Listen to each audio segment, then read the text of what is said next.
I have 3 pairs of pants and 2 tops. How many outfits can I make, assuming all pant-top combos are compatible? So explain or draw a diagram that demonstrates why you multiply to solve this problem.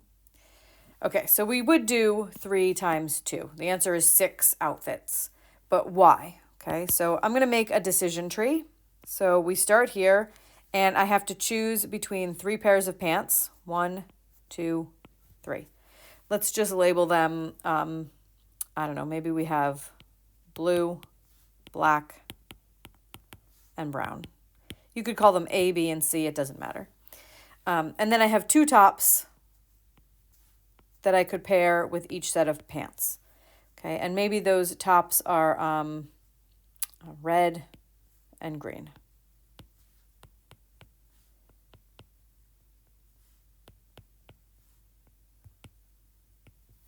You just make up colors. Okay.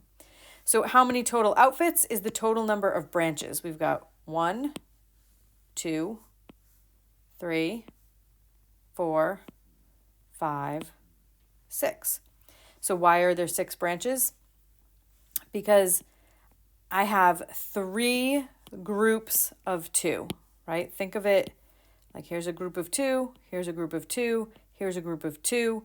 So 3 groups of 2 because I have 3 sets of pants, and each pair of pants can get paired with 2 shirts. So that gives me 3 groups of 2. So 3 groups of 2 is 6 outfits.